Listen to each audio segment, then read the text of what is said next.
우리 앉으면서 또 옆에 분 인사 한번 하겠습니다. 중요한 것은 마음입니다.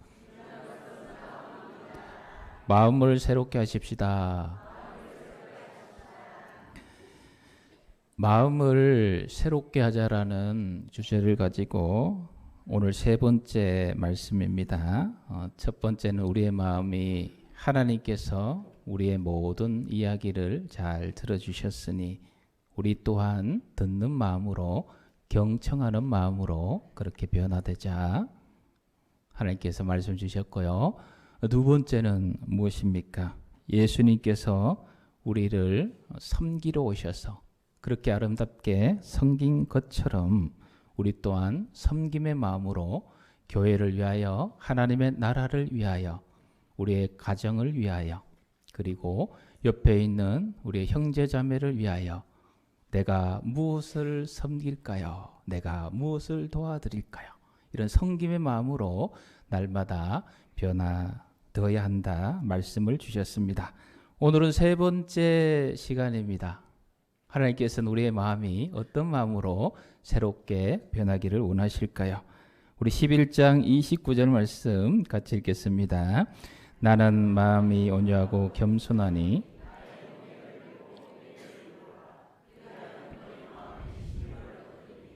아멘. 여기에서 나는은 예수님입니다. 예수님의 마음이 나는 마음이 온유하고 뭐하다고요? 겸손하니. 이 온유에 관한 말씀은 작년에 사랑에 관한 말씀 12가지 주제 중에 첫 번째 주제예요.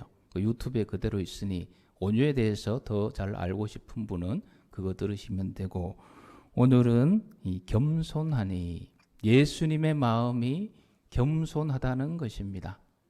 그래서 미리 결론을 말씀드리면 따라합시다. 겸손한 마음. 예, 하나님께서는 저와 여러분의 마음이 예수님처럼 겸손한 마음으로 날마다 새롭게 변화되기를 원하십니다. 교회사에 유명한 인물이 있어요. 어거스틴이라고 410년경 우리나라 같으면 신라시대쯤 되겠죠. 그때에 디오스코로스라는 제자에게 편지를 합니다. 그 편지 안에 어떤 내용이 있느냐. 신앙생활에 가장 중요한 것이 있다면 첫째도 겸손이요. 두 번째도 겸손이요. 세 번째도 겸손입니다. 그렇게 편지를 보냈어요. 이 디오스코로라는 사람이 그 말에 감동을 받아서 나중에 50여 년 뒤에 이분이 이제 교황이 됩니다. 이 당시에 교회는 타락하지 않았기 때문에 훌륭한 인물이죠. 그래서 모든 교회에다가 이 덕목을 이야기합니다. 교인 여러분, 신앙생활할 때 제일 중요한 덕목은 첫째도 겸손이요, 두 번째도 겸손이요, 세 번째도 뭐라고요? 겸손입니다. 겸손은 마귀를 천사로 변화시키기도 하고 겸손에 반대되는 개념 자만과 교만. 이 자만과 교만은 천사를 마귀로 타락시키기도 합니다. 신앙생활에 제일 중요한 것은 겸손입니다. 그래서 이 가르침을 수천 년 동안 해왔어요. 그래서 그런지 이 겸손은 교회에서뿐만 아니라 여러분 세상에서도 겸손하라 그럽니까? 겸손하지 말라 그럽니까? 겸손하라 그러죠. 우리 졸업식 때 교장 선생님 오셔서 여러분 사회 나가면 겸손하세요. 뭐 어디 연설이나 또 지성이 있고 양식이 있는 모든 사람들 그 주제 가운데 겸손을 이야기합니다. 겸손이란 것은 교회에만 있는 것이 아니라 세상 사람들 누구나 겸손해야지 생각하고 있는 보편적인 가치가 되었어요. 그래서 어떤 분은 이 겸손이 없으면 사람이 아니다, 기형인과 똑같아 라고 이야기한 사람이 있어요. 왜 그러냐면은 여러분 오른손 한번 꺼내봐요. 오른손 있지요. 이게 오른손 이거구나. 오른손. 왼손 꺼내봐요. 겸손 꺼내봐요. 꺼낼 겸손이 없으면 이 기형이에요. 사람이 아니에요. 겸손을 여러분 꼭 간직하시기를 축복합니다. 겸손이 있어야 돼요. 그런데 이 겸손이란 단어를 떠올리면 워낙 들은 이야기가 많기 때문에 또 우리가 경험한 게 많기 때문에 책을 보거나 또 이 사람이 저 사람이 얘기하는 이 지식이 너무너무 많아서 겸손이라고 이야기를 하면 그 겸손을 내 실제 생활 속에 적용시키고 하고자 할 때에 다양한 해석과 다양한 관점들이 있어요. 굉장히 복잡해지기 시작합니다. 겸손이라는 것을 내 삶에 적용시키면. 제가 어떤 분 앞에 가서 고개를 푹 숙여서 인사를 꾸벅하면 어떤 분이 이렇게 아 목사님 참 겸손하시네. 근데 어떤 분은 뭐라 하는지 아닙니까? 비굴하네요. 왜 그 사람 앞에 그렇게 머리를 숙입니까? 이 모습이 어떤 분한테는 겸손의 모습으로 어떤 분한테는 비굴의 모습으로 보여요. 이 둘 사이가 애매한 측면들이 있어요. 또 어디 앞에서 제가 당당하게 이렇게 있으면은 교만하다 그래요. 어떤 분들은 목사님 참 당당하십니다 그래요. 이 당당함과 교만 사이도 애매모호한 해석자마다 보는 사람마다 관점이 달라지기 시작해요. 이 겸손과 교만 사이에 또 하나가 있어요. 인내하는 거예요. 인내하고 참고 나가는 것. 이거는 또 어떤 사람들이 비굴하다 그러고 또 비참하다고도 얘기하는 분들이 있어요. 근데 사실은 그 속에서 참고 인내하며 나가는데 보는 사람은 비참하다, 비굴하다. 굉장히 복잡합니다. 그 복잡함 속에서 오늘 저와 여러분은 이 성경이 이야기하는 오늘 예수님께서 이 본문에서 우리에게 주시는 겸손의 참 의미를 깨달으셔서 지금까지 세상적으로 얘기 들은 얘기들을 다 내려놓으시고 겸손에 대해서는 하나님의 말씀을 기준으로 저와 여러분들이 접근을 하셔야 돼요. 하나님의 말씀을 기준으로 보니 겸손은 이런 것이구나. 그렇게 가셔야지 누가 이렇게 얘기한 거 저렇게 그거 주워 듣고 내가 겸손하리라 하면은 이것은 온전한 겸손으로 갈 수가 없는 거예요. 자, 오늘 우리 하나님께서는 우리에게 겸손 이야기를 하시면서 주신 본문이 있어요. 스가랴 9장 9절 다시 한번 읽겠습니다. 시온에 따라 크게 기뻐할지어다 예루살렘에 따라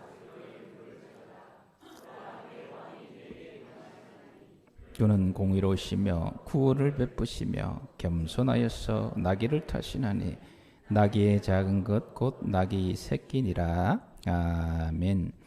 이 말씀은 예수님께서 이 땅에 그리스도로 메시아로 오시기 수백 년 전에 스가랴라는 선지자가 예언한 거예요. 앞으로 그리스도께서 오시면 메시아가 오시면 그분은 겸손하여 나귀 새끼를 탈 것입니다.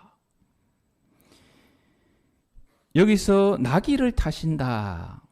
나귀 보신 분 계세요? 우리나라 주로 당나귀라 그러는데 왜 당나귀라 그런지 아세요? 당나라에서 건너온 나귀라 그래서 당나귀라 그래요. 그 나귀를 생각하실 때 꼭 세 동물을 아셔야 돼요. 첫 번째는 말이에요. 말. 말은 권력과 군사력과 강함을 상징하는 동물이요. 그래서 나폴레옹이나 뭐 이런 사람 말 타잖아요. 이건 뭐 의심 여지가 없고요. 그 다음에 이 말과 노새 사이에 노새가 아니죠. 말과 나귀 사이에 태어난 짐승이 노새예요. 노새는 새끼를 못 낳아요. 이 번식 능력이 없어요. 근데 이 노새는 말보다는 조금 작지만 나귀보다는 엄청 커요. 힘도 세요. 그래서 이 노새를 이스라엘 백성들이 많이 탔어요. 다윗 왕이 주로 탄 짐승이 노새예요. 솔로몬 왕이 즉위식할 때 타고 돌아다닌 짐승이 이 노새예요. 자, 나귀. 오늘 본문의 나귀죠. 나귀는 말보다 작고 노새보다도 작아요. 그럼에도 불구하고 이스라엘 지형, 산악지대, 돌이 있고 언덕이 있고 이 지형에서는 굉장히 유용한 짐승이에요. 데리고 일시키도 좋고 사람 타고 다니기도 좋고. 그래서 이 나귀는 성경 속에 굉장히 밀접하게 많이 등장해요. 아브라함이 있지 않습니까? 하나님께서 아브라함에게 뭐라고 말씀하셨어요? 너의 사랑하는 독자 아들 이삭을 모리아산에 가서 나에게 바쳐라. 그래서 아브라함이 이삭 데리고 모리아산으로 갈 때 타고 간 짐승이 뭐겠어요? 나귀예요. 나귀를 타고 간 거예요. 그리고 성경에 동물 중에 말하는 동물이 누구예요? 나귀가 말하잖아요. 발람이라는 거짓 선지자가 나귀 타고 가다가 이 나귀가 천사를 본 거예요. 그래서 가지 않고 딱 멈춰 있으니까 이 발람 선지자가 나귀를 어떻게 합니까? 세 방을 막 때리는 거예요. 그래서 하나님께서 나귀 입을 열어서 가지고 나귀가 막 말을 하게 합니다. 나귀가 갑자기 말을 해요. 발람 선지자 보고 왜 때리냐? 나귀. 그리고 나귀는 여인들도 자주 탔어요. 그 중에 대표적인 인물이 아비가일이에요. 아비가일이 나중에 다윗의 아내가 돼요. 아비가일이 다윗을 만나러 갈 때 나귀 타고 갑니다. 나귀는 이렇게 이스라엘 생활 속에 굉장히 밀접히 자주 타고 하는 동물이고 또 일도 많이 시켰어요. 그런데 이 나귀는 제물을 드릴 때 제물이 됐어요, 안 됐어요? 제물로는 안 들어가요. 소는 하나님께 드리는 제물 되지요. 양도 되지요. 염소도 돼요. 그런데 나귀는 제물로 드리지 못했어요. 이 나귀를 스가랴 선지자는 예수님이 그리스도가 오시면 나귀를 탈 것이다. 그래서 예수님 오셔서 이 나귀를 타시지 않습니까? 마태복음 21장 5절 말씀 우리 같이 읽겠습니다.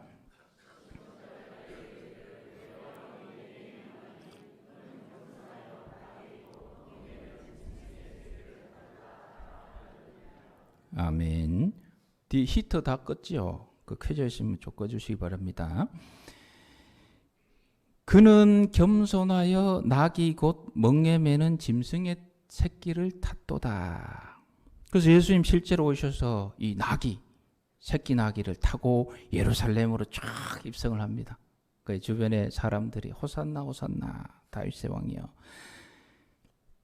이 장면에서 여러분 예수님께서 겸손하기 때문에 나귀를 타신 거예요? 아니면은 나귀를 타셨기 때문에 예수님이 겸손해 보이는 거예요? 오해들이 있어요. 나귀는 천한 사람들이 타는 것이니 예수님이 백말 타고 말 타고 탁 입성했으면 교만하다 그럴 수 비칠 수 있는데 이 나귀는 천한 사람이 주로 탔으니 예수님도 이 나귀 타셨으니 예수님 겸손한 예수님입니다. 그래서 우리도 예수님처럼 나귀 탑시다. 이런 오해들이 있어요. 뭐냐면 나귀는요 천한 사람만 타는 게 아니에요. 부자들도 많이 탔고요. 그리고 다윗 왕이 압살롬에게 쫓겨서 도망갈 때에 급하게 나온다고 뭘 준비를 제대로 못할 때에 시바라는 사람이 다윗을 위해서 정성으로 준비한 다윗 타고 가세요 준비한 짐승이 나귀예요. 왕을 위하여 왕족들을 위하여 나귀를 준비하였습니다. 이거 타고 가세요.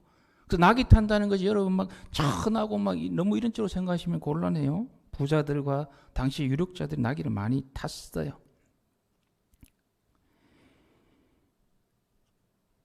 백말 타면은 교만한 것이고 나귀 타면은 겸손한 것입니까? 요한계시록에 가면 예수님께서 뭐 타고 오신 데 있어요? 요한계시록 보신 분들 알 거예요. 백말 타고 오신 데 있어요. 백마 타고. 그러면 예수님께서 이 땅에서는 겸손하게 나귀 타셨다가 요한계시록 가서 갑자기 교만해져가지고 말 타고 오시는 겁니까? 나귀를 타는 것 자체가 겸손함으로 우리가 이해해서는 곤란해요. 만약에 예수님께서 나귀를 내가 탔으니 겸손하니 너희들도 나귀를 타라 이런 모습으로 자신의 그 나귀 타는 모습을 통해서 우리에게 겸손을 가르쳐 주시기 위함이었다면은 차라리 말을 타지 않고 걸어서 입성하는 게 훨씬 더 좋은 효과가 있을 거예요. 오히려 신발도 벗어버리고 맨발로 이렇게 겸손한 모습으로 내가 예루살렘으로 입장한다. 예수님은 우리에게 나귀를 타는 모습을 보여주면서 나귀를 탔기 때문에 내가 겸손하니 그대들도 나귀를 타세요. 이 의미가 아니에요. 물론 기본적으로 낮추는 이런 의미는 있지만 나귀를 타는 이 자체에 너무 의미 부여를 하지 마세요. 자, 여러분, 그럼 우리 현실로 돌아와서 오늘 교회 오실 때 여러분 뭐 타고 오셨어요? 버스 타신 분, 택시 타신 분, 승용차 타고 오신 분. 승용차도 종류가 있잖아요. 제일 좀 비용이 덜 드는 승용차가 뭐예요? 모잉 알고 있어요. 자전차라고 있어요. 그 다음 오토바이, 그 다음 전동으로 쭉 가는 거. 그 다음 이제 국민차 있고, 뭐 소형차, 중형차, 외제차, 대형차. 뭐 타고 오셨어요, 오늘? 제가 광고를 한번 보니까 할머니가 이렇게 있다가 아들이 뭐 마당에 차를 딱 타고 오더라고요. 할머니 그거 보면서 우리 아들이 성공했나 보다. 뭐 그런 광고가 있더라고요. 뭘 타는 건가, 타고 다니는 건가, 이 중요한 시대가 되었나. 자꾸 그런데 현혹되지 마세요. 나귀를 타면은 겸손하고 말을 타고 오면은 교만하다. 그 같으면 저는 여러분들 오늘 당장 차 타지 마시고 걸어 다니세요. 겸손하게. 왜 차 타고 다닙니까? 그렇게 해야죠. 그건 아니지 않습니까? 버스 타고 다니면 겸손하고 그랜저 타고 다니면 교만한 겁니까? 그런 거 아니잖아요. 버스 타고 다니도 교만한 사람이 있고 그랜저 타고 다니도 겸손한 사람이 있고 이게 중요한 게 아니에요. 그래서 말씀을 유심히 깊이 있게 봤죠. 도대체 이 본문을 통해서 물론 기본적으로 이 낮추고 이런 부분은 저와 여러분 다 공감합니다만 이것만이 아닐 텐데 다시 자세히 보니 그 위에 있는 말씀이 저한테 깊이 있게 다가왔어요. 마태복음 21장 4절 5절 같이 읽겠습니다. 이는 선지자를 통하여 하신 말씀을 이루려 하심이라. 일러스되 시온의 딸에게 이르기를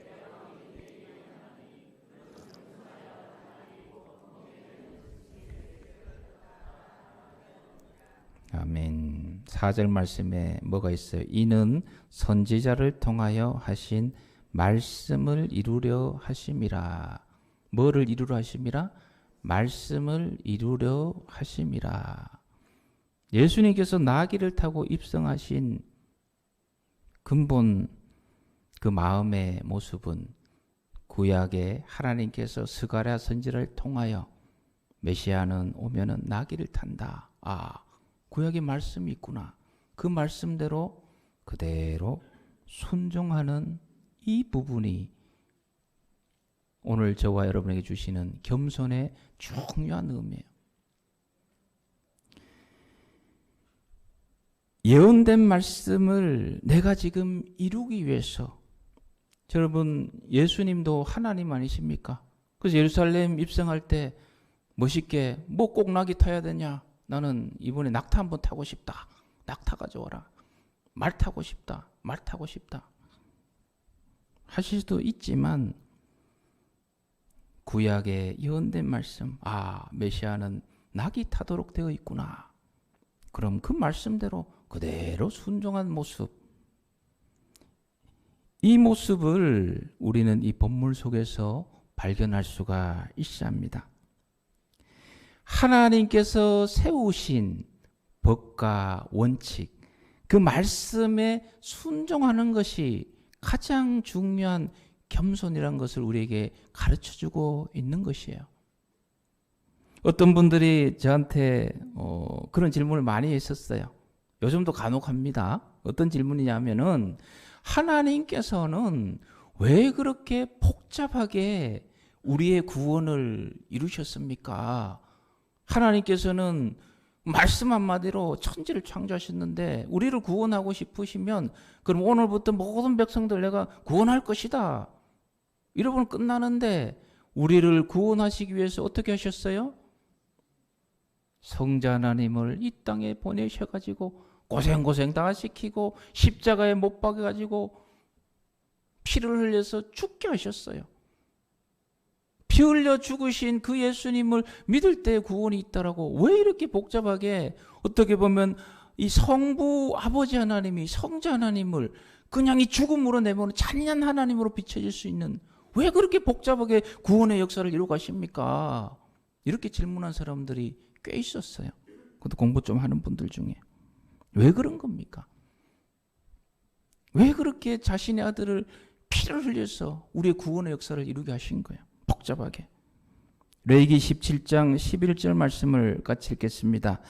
육체의 생명은 피에 있음이라. 내가 이 피를 너희에게 주어 제단에 뿌려 너희의 생명을 위하여 속죄하게 하였나니 생명이 피에 있으므로 피가 죄를 속하느니라.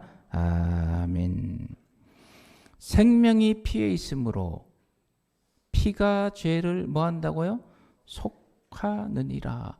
피가 죄를 속한다는 것은 다른 게 아니에요. 피가 있어야 우리의 죄가 용서될 수 있다. 이게 구약의 하나님께서 선포하신 말씀이에요. 이 선포하신 말씀을 다 무시하고 구원의 역사를 이룰 수가 없는 거예요. 그래서 구약에는 우리의 죄를 대신해 누가 피를 흘렸어요? 양이 피를 흘리고 소가 피를 흘리고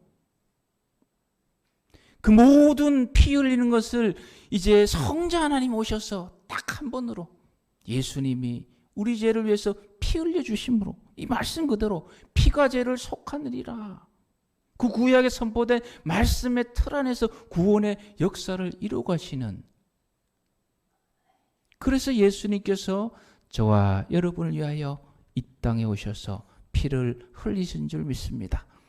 그 예수님의 피가 우리의 모든 죄를 다 깨끗하게 속죄하여 주시는 줄 믿습니다. 예수님의 겸손은 곧 순종입니다. 하나님의 말씀대로 순종하는 모습. 모든 곳에는 법과 질서가 있습니다. 나라에도 법이 있고 원칙이 있고 질서가 있어요. 회사에도 있죠. 교회에도 있고 가정에도 세운 룰들이 있어요. 겸손하지 못한 사람, 교만한 사람들은 이 법과 질서를 잘 지키지 않아요.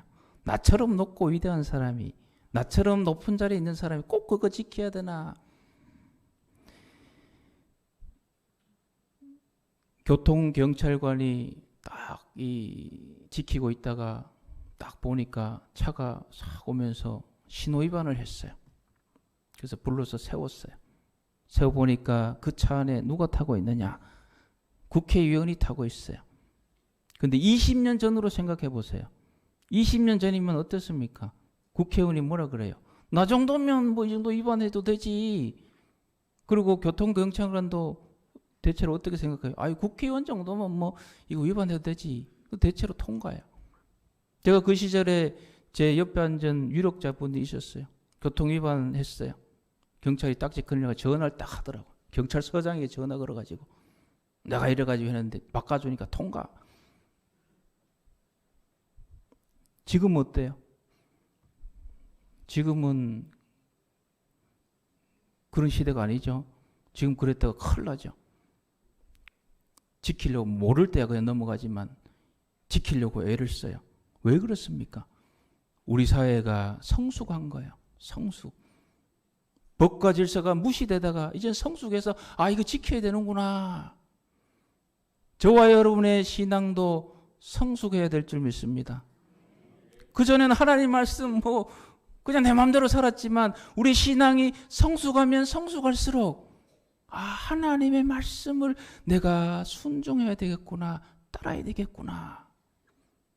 하나님의 말씀을 순종하고 따를 때도요, 보면은 신앙이 성숙되지 않는 분들은 보통 어떤 모습이냐 그러면 하나님 말씀 읽고 분석하고 자기 생각과 자기 이걸 비추어서 아, 이 말씀 뭐 따를만 하네. 뭐 굳이 뭐 이렇게까지 해야 되나. 자기가 그냥 취사 선택을 해요. 그래서 그냥 순종하는 말씀도 있고 순종하지 않는 말씀도 있어요. 이건 미성숙한 신앙의 모습이에요. 성숙한 신앙의 모습은 어떤 모습입니까? 내 마음에 들든 들지 않든 하나님께서 하나님의 백성이 마땅히 지켜야 될 말씀으로 우리에게 주신 말씀이니 내가 그 말씀을 순종하겠습니다. 이게 예수님이 우리에게 보여주신 겸손의 참 모습이에요. 빌립보서 2장 3절 말씀을 마지막으로 드리겠습니다. 제가 읽어드릴게요. 뒷부분인데 오직 겸손한 마음으로 각각 자기보다 남을 낮게 여기고 오직 겸손한 마음으로 각각 자기보다 남을 낮게 여기고 하나님께서 저와 여러분 주시는 분명한 말씀이에요. 겸손한 마음을 품어 나갈 때에 자기보다 남을 어떻게 여기고요? 낮게 여기고 옆부분 한번 격려하십시다. 저보다 낫습니다. 이 말씀을 곡해해서 어떤 분들은 발음을 바꿔버릴 수 있어요. 어떻게 바꿔버리냐? 나보다 남을 낮게 여기야 되는데 낮게 여겨버려요. 이 말씀이 마음에 안 든다고. 저 인간 어떻게 내보다 뛰어나? 말도 안 되지. 저런 짓을 하고 돌아다니는 인간이 어떻게 나보다 뛰어나? 말도 안 되지. 못 받아들인 거예요. 그래서 낮게 여겨버린 거예요. 죄송하지만 이 말씀에 대한 판단 내가 자꾸 하고 이거는 겸손한 모습이 아니에요. 하나님 말씀이 딱 떨어지면 주님께서 남을 나보다 낮게 여기시라고 말씀하셨구나. 이게 하나님 나라의 법이구나. 그럼 내가 그렇게 해야지. 그대로 순종해야지. 이것이 오늘 예수님이 우리에게 보여주는 겸손의 참 의미인 줄 믿으시고 저 여러분 겸손한 마음을 품으시고 오늘 중요한 거 하나 있어요. 나보다 남을 뭐하게 여긴다고요? 낮게가 아니에요. 한번 다시 해보세요. 낮게 여기고 낮게 여기셔서 날마다 하나님 기뻐하시는 새로운 사람으로 서가시기를 축복합니다.